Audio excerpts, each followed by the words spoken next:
available. And FPX, batting away the Swain and the Jax, very much signature picks, I feel like, for AL solo laners. Yeah, we'll see where AL are going to go with this one. The newly buffed Talia, why not, right? When it's just had an increase in its power, when you've already played this a reasonable amount across the course of the split. As well, a couple of games already locked in on that Talia for Forge, and it certainly fits that style of roaming into the skirmishes that we talked about for Forge earlier. Yeah, and honestly, it makes it very difficult for the Lucian, because if you ever, try to dash forward, if the Unraveled Earth comes out, you're just going to get stunned up. Hard to be in range, do effective damage against what AL has. So, and this is one of the reasons we've seen the Lucian Nami struggle. I don't think this is an easy comp to play into. Now, FPX considering their options for jungle and mid here. They opt to go for the Trundles as something that really will do well in the skirmishes early against the Wukong. Obviously, the Tahm Kench is a fantastic target to ult. And now looking at a mid lane here, I do feel like the FPX composition is quite short ranged. And, going off that point I made about the Lucian, I think that might be a bit of a hindrance later on. So I wonder if they want to take a bit more range in the mid lane. Looks like they're going for the Victor. So he is not the longest range champion, but kind of able to, really function reasonably well regardless. And now AL have to kind of pick up the response here to solidify their comp. Kind of interesting to see that Victor as well. Not something that FPX have played so far this split. But up towards the top side here, the Gnar, kind of the safest blind pick that we've seen in LPL so far this split. But Camille, one of these picks that has been historically picked up, and it's a pick that is extremely comfortable for ZDZ. We've seen ZDZ lean on the Camille pick. He's got 6 Camille games this split, which, when you think about it, Camille not really pinned that meta, but then anyone's Legend have not really shown that they care that much about what everyone else is playing. Yeah, I feel like AL just lean into what works for them. And ZDZ had some fantastic games in spring, even though this team wasn't performing the best, at finding these great engage angles in team fights. So when you have a Camille, you look at the fact the enemy team has Victor and Lucian. This pick is going to be very effective at locking them down, allowing the follow-up. And honestly, I feel like FPX, the Gnar is definitely a strong lane, but I'm not really convinced by the composition as a whole. I feel like they need to find momentum in this one with the Lucian Nami. They're going to struggle in team fights a bit into what the enemy team has to what AL has. And also, we talked about Care being this super active roaming mid laner, likes agency, likes to be there. He's playing Victor into Talia, so I don't see that really being the case. So, FPX, the expectation is they come into the start of the game quite aggressive. That's normally how they play it out. They really need to here, but I'm not sure they've set themselves up with the best tools. Yeah, we'll have to wait and see. I've just had a little look at Care's stats, by the way, on this Victor. I had a look at his historic stats. Now, he's played Victor competitively 3 times ever and has almost a 10 KDA on the pick. He's got 3 wins on the champion. Now, granted, these were last year in spring and they were in the LDL. So I don't want to oversell this thing, but certainly a competent Victor here for Care, despite the fact we've not seen it in the LPL so far. But an aggressive bot lane, as always here from FPX, and you can anticipate that they will be wanting to put their best foot forward. But like you say, Victor mid, not really their usual style. Yeah, and, Lucian Nami fell out of favor, it feels like. Durability changes hurt it, but then since then, there was also the nerf solutions Q, and it just feels like, if you don't win lane with this combo, you really will start to struggle. It can dominate if you take over the game and get ahead, but again, I still think it might not be the easy game to do so. So for me, focal point will be this bot lane. That's where I'm looking. That's where I want to see things happen, and where FPX should be looking to try and get a lead for themselves. If Chocho oversteps in the lane, Trundle shows up, that pillar can be a great tool to shut him down. So I want to get your take here, Orcs, before the game properly kicks off, because I feel like a lot of people are starting to say that AL may be on the cusp of a losing streak. Their schedule going to become very difficult for the rest of the split. Where are you sitting on them versus FPX, a team that had a very difficult schedule to start things off? I feel like for both teams, this is somewhat of a middle ground. Yeah, I feel like I rate AL higher than FPX, but I don't think there's much in it, being honest. I feel like FPX have looked better. Actually, I feel like AL are better to a degree, but I still think the thing is, like, AL are 5th in the league right now. Do I think they're the 5th best team? I don't know. It's hard to call at the moment. I feel like that's the thing, is like the end of the split, we have that big test. I know I'm being really wishy-washy with this. Do I think they're the best team? Maybe. Yeah, I mean, I think we will get a lot of information based on today. I think up against FPX and OMG, 2 teams sort of right at the edge of playoffs, we'll get a big read, right? If they can stomp these teams, then I think we can sort of give some more merit to the standing. But those last 2 weeks, those 4 powerhouses they have to face, that will be the big test, the big challenge. Honestly, that is going to be either a nightmare for AL doing those 4 games, or it will be like the awakening where we discover what AL are really made of. Nice little ward here from Forge onto the Raptors. That'll be able to spot Kled out as he paths towards the bottom side. See Xiaohao also going down towards the bottom side, missing his Krugs though, so he's already there on his Grok. Yeah, and it does look like Klid should be able to get first move on the Skull if he wants it here. He has the bot priority in this situation, so if Hung and LWX wanted to move up, they could. But it looks like he actually just clear out that ward, so some good sort of understanding just because they tracked Forge's move over there. Make sure he's not spotted on his Raptor timer, because often if you have vision of the Raptors, you get the exact timer. It really sets you up easily to be able to invade when it respawns. Yeah, it certainly does, but nicely done, as you say, by Klid to kind of just hold off on that one, go to the red buff. Now look towards the Scuttle Crab that's about to spawn. Xiaohao just finishing his blue buff off as well. Will be ever so slightly late to the party, though, and it means that Klid is able to just grab that one for himself. Decides he wants to move in, drops a pillar onto Xiaohao, but Xiaohao not interested in this one. Now the race towards topside, but then maybe Klid will just go towards his chickens. Yeah, I mean, I think you want to pick up your Raptors, get them on the respawn timer. You have Prio top, and I believe the wave is bouncing back mid, so I think you're not super concerned. This is one of the things, though. Wukong did have his clear nerfed, and he's still been very prevalent in the meta. But you can kind of see the effect sometimes. He is not the fastest clearer. Now, I mean, he wasn't the fastest before, but it's definitely a pretty solid hit. And you see moments like this where, you know, you can get an edge on him, get to the Scuttle first, put him a bit behind. And if Wukong's still fantastic in skirmishes, so if he finds those fights, he will be able to snowball. But you can't really just rely on clearing through the jungle to get ahead. Yeah, it does need to be a little more proactive. And speaking of proactivity, ZDZ trying to go aggressive on Summit, but doesn't quite find the stun, doesn't quite find the true damage either. Xiaohao in the wings here, but look at that. Blue pings on towards the monkey. It feels like FPX have just read Xiaohao like a book this game. Yeah, doing a good job so far. And if they can shut down Xiaohao and allow Klid to play more aggressively, if he can be the one setting the pace, that's going to go really well. And especially in this bot lane, you know, we've seen LWX and Hung basically be in this position for the entire laning phase, up at the tower of AL, harassing and hopefully trying to get some plates as we go forwards. The worst thing that could happen in this situation is you get ganked, especially moments like that where LWX is dashing into trade. So having a good read of where Xiaohao is allows you to play the matchup like this. Yeah, and it's so crucial as well as ZDZ once again trying to get aggressive up on the top side. Some good trades there onto Summit. It's really once you hit the level 6 on that Camille, you wait for the mini Nath to come out, look for the all-in. We'll be keeping our eyes on ZDZ when that occurs. I do want to talk a little more about this bottom lane though, Orcs, because for LWX and Hung, you know, when this duo first started earlier on in the year, people knew Hung as like this Leona player, right, that would just flash on cooldown. It feels good to see that. I feel like this duo have really evolved over the course of this split, over the course of this year in general. Like, we see so much more from Hung than just hard engaged champions now. Like, Renata is his most played champion of the split. Feels like he's really evolved as a player. I completely agree, and I feel like that sort of ability to lean on other champions is so huge, because we expected the meta to shift a bit with the durability changes, you know, enchanters to become more frequent, but that's going to be a sore point for LPL supports for a long time, where, you know, some of them just seem so uncomfortable on enchanters, and Hung showing he is proficient in both styles. He can really do it all. And particularly, I remember like the Callisto Renata games that they played earlier in the split, where they would be tower diving at level 2 before the enemy team would even hit level 1.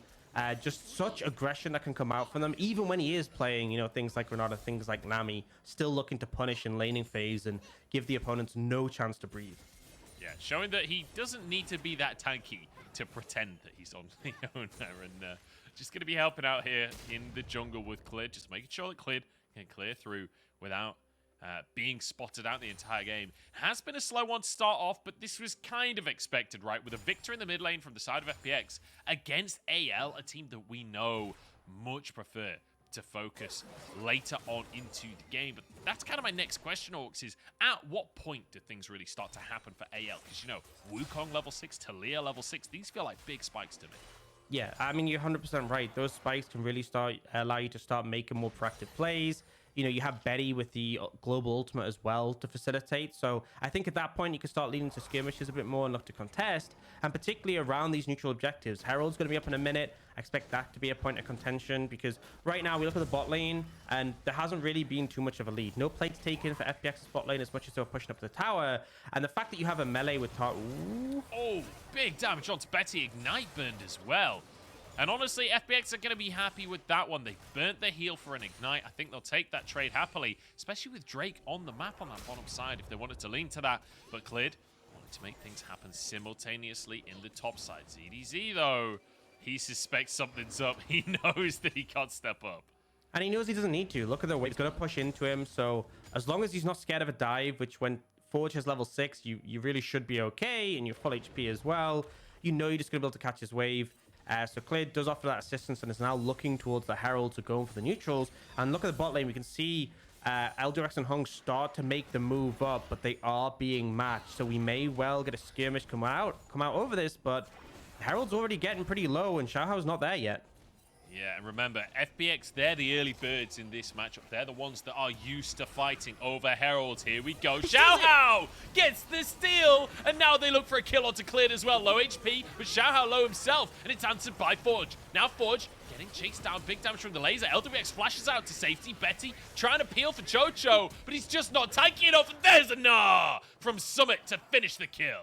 So more kills for FPX, but AL, the fact they stole the Herald is an absolute win there. Xiao able to pick it up before he dies, and you know, I don't think FPX really get anything more out of this, so a big win for AL. They will absolutely take that one, but it does come down to how effectively they manage to use that Herald. You know, if they're taking a full tower with it, then for sure they traded up in that, and we'll be able to get a replay here. So just the fact that, you know, Xiaohao makes this initial move, gets the smite, focus onto Clid, and they just delete him from the game. And shit, they lose one in return. And then we have this extended trade that does go in favor of FPX. But I just love the target selection from AL. Take out one target immediately, guarantee at least get one kill in the trade and the Herald. And then you know you're in a good position. Yeah, it just felt like Forge had little to no influence on that one. He managed to get his flick onto Care through the entire Unraveled Earth and did about 100 damage. It was... you know, not the most impactful ability I've ever seen. Oh no, cannon goes down. ZDZ absolutely good on that one. Nice stun by Summit to deny a little CS. And speaking of, let's kind of recap where we're at in the game in terms of numbers right now, because it's a minor lead for FPX, but that should be limited, if not taken over, by anyone's legend. They're the ones that are going for the Drake right now. And when you look at them statistically, one of the highest Drake percentages in the entire league. That's including the very top teams. So AL kind of living up to that reputation. And we'll see where they're going to go with that Herald to bolster one of these lanes. And it really puts FPX in an uncomfortable spot, because if they end up getting caught out, which Clid might Clid's be. in trouble. That's a root. That's a lot of damage coming out from the center. Dawning Shadow flashed away by Clid, but now he's stuck in the right. Wait a second! Clid just jumps on down on a bit of monkey leg. Gets himself a nice little snack as Forge now trying to chase onto Care. He's stuck under the tower, but he can't actually get away. Nice little flank from Chocho, and a great fight from AL. Yeah, but the thing I will say is they take down Xiaohao, which means he's the one with Herald in pocket. Imagine that play if Xiaohao survives. You can guarantee Herald have been thrown out mid, a bunch of plates taken. So Clid trading that actually very important. And in the bot lane, we see a big wave pushed in. We see LWX and Hung take a plate. Definitely still favored for AL, don't get me wrong, but it could have been a lot worse for FPX if they weren't able to take down the Wukong. Yes, feels like every single fight so far this game has been neck and neck, right? Where we're trading 2 for 1 each time. LWX and Hung didn't get involved in that previous play, so they were able to get a plate for themselves down in the bottom lane. And now with the Gale Force there as well, up against Betty, who has that Umbral Glaive. It feels like this is going to be a tense next couple of minutes with the Wukong Ultimate available, with Talia's Weaver's Wall available. It could all come down to this bottom lane. And I feel like for the Lucian Nami as well, Hung hasn't quite hit the Imperial Mandate spike. That's the big one when both have their one item. Often we talk about an 80 carries item spikes, but the Lucian syncs so well with the Nami. So the Lucian Nami syncs so well together. The Nami spikes are actually really important as well. And we do eventually get the Herald going mid. Often we see this, you know, just get a couple of plates mid, set the tower up to be punished later. And they should just get the charge. Okay. Yeah. So little bit too healthy. So, I saw Clip coming in, and I was like, oh my god, it was still on like 2k HP with no eye available, so it wasn't gonna happen. But you know, you can't blame me for getting a little excited. Xiaohao will get that gold as Summit. Takes a bit of damage from ZDZ, and again, this matchup ain't getting any easier for Summit at this point. Yeah, Divine Sundra hit for ZDZ, and we did talk about this a little bit earlier. How it just have a bit more healing, a bit more base damage, but the percent HP nerfed. So maybe with Gnar, who ends up being very bulky and Mega Gnar, maybe a little bit weak, it's hard to scope out. But ultimately, that's the main thing with the Camille. She is going to scale up to be a monster, you know. And overall, the state of the game, I think AL are pretty happy with. You know, they're even in gold. They have this Centaur that's going to scale exceptionally. The Lucian Nami hasn't taken over. As much as they've had pressure in the lane, it hasn't really manifested into anything yet. No, not just yet. And we'll see if it will. And FPX, I'm getting a little bit nervous for them because when we see them play, like we said before, fastest average game time in the entire league. We'll see if they can pull off this kind of team fight style that they've drafted towards with Care having that Victor. Look at this, though. Cleared, waiting in the wings of the bottom lane. Chocho playing it safe so far. He really wants to go for that CS, but he's not going to do it. Won't commit. Still has Deep Water Dive available as well, so he'll be okay.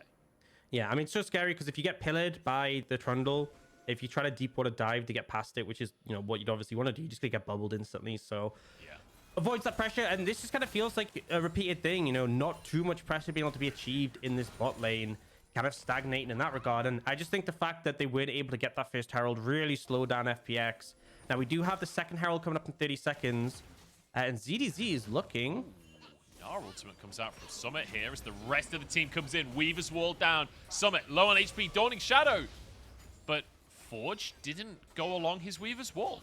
Yeah, I think he saw the TP and he just didn't think it was worth going for. ZDZ doesn't commit. Care goes straight over the wall, 2v1, and forces a flash out. Care turns out pretty scary on his Victor, and AL definitely scared of him. And I think this should give enough pressure for FPX just to pick up this Herald. You know, you chunked out AL, you managed to burn that flash on top of that. It does mean if you look at the bot lane, AL are leaving their duo there, and they're going to try and take some plates. So, I mean, sorry, plates are gone. They're going to try and take some damage onto this tower. Definitely a trade-off in that regard, but FPX showing up in force to secure that second Herald. We certainly have. It's dead even in gold, though, right now at Hawks. This has been a very close, very quiet early game as Summit getting TP'd on here. Xiaohao in the wings as well. It looks like CDZ won't commit to actually going for the play, just trying to stop the wave and try to get that CS. So still dead even in the game. It's been a quiet one. 5 seconds until the Drake comes up. AL the first ones to get a Drake this game. Yeah, and FPX really want the second one because if they want Soul to be a win condition or they want AL to be far away from it, you really don't want to give them 2 early dragons. They have the Herald if they want to use that for pressure in the lane to make it happen. But honestly, if we look at the reset timings coming in, Betty and Shocho just leaving base now. Forge just reset on top of that. They're in no position to contest this, and this should just be second dragon picked up by FPX, which is, you know, we saw first Herald, first dragon for AL, second dragon, second Herald for FPX. And as you said, the goal's been a very even, so feels neck and neck so far in this game. Yeah, it certainly does. I will say that the gold at the top doesn't feel that representative of the gold on the actual scoreboard so far this game. So when you look at the lanes, I'm just going to hold that thought for a second as the tower will go down. Looks like there will be no fight.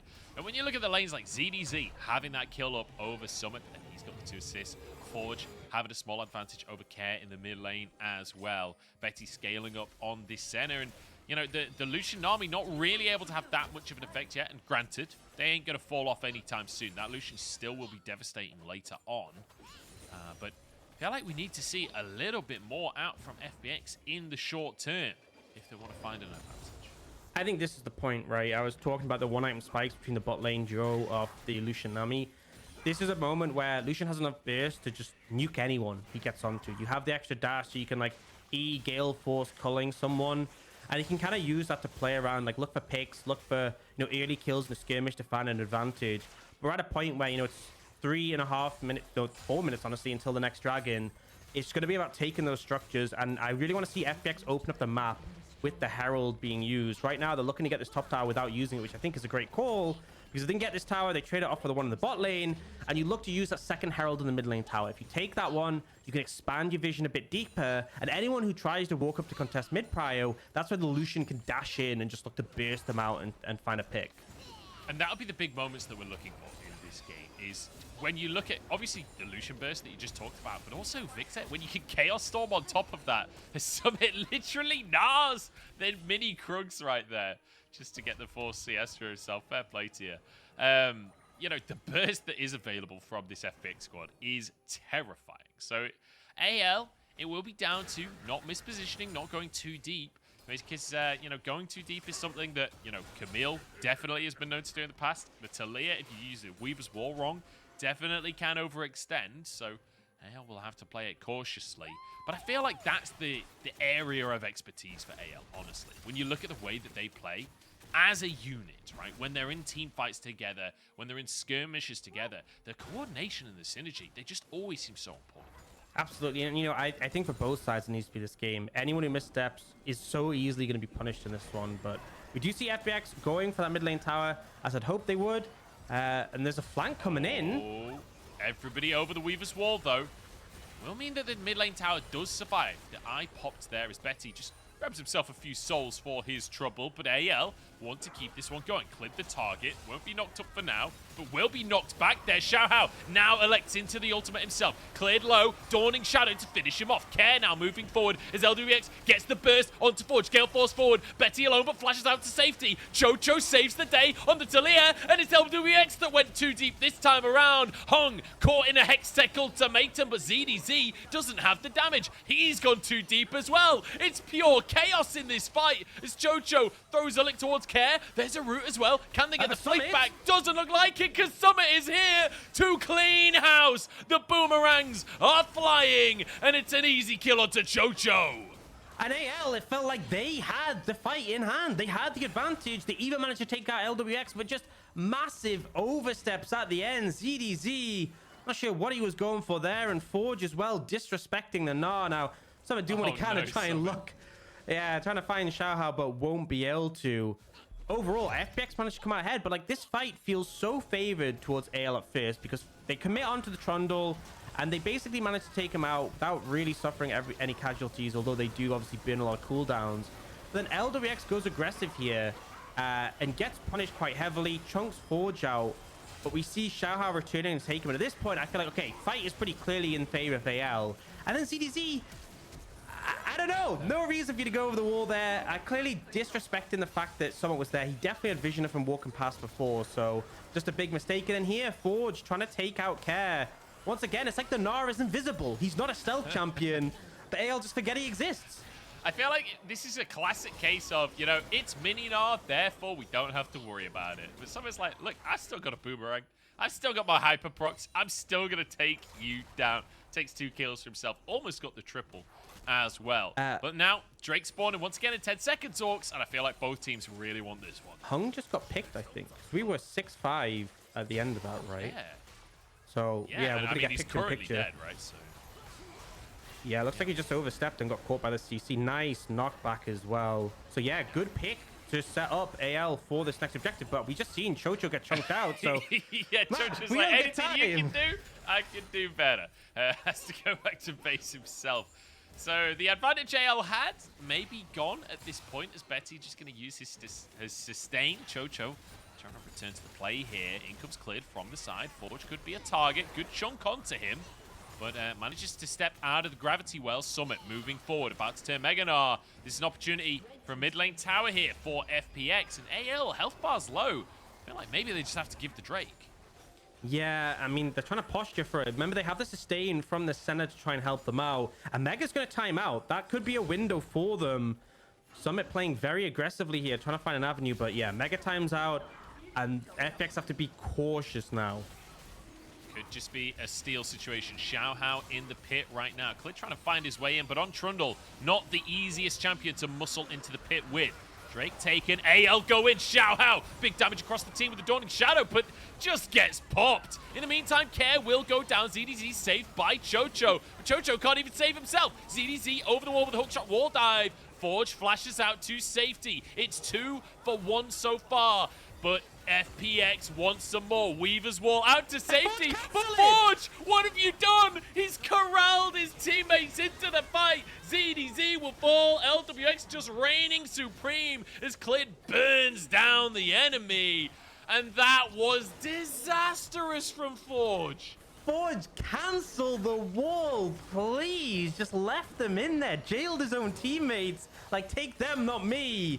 And FPX managed to clean up so effectively in that fight. LWX basically untouched. And, you know, this fight is unnecessary fail. They already got the dragon, yet they opt into it. And look at Care. Knocked up, knocked back, but still survives to get his combo out in return.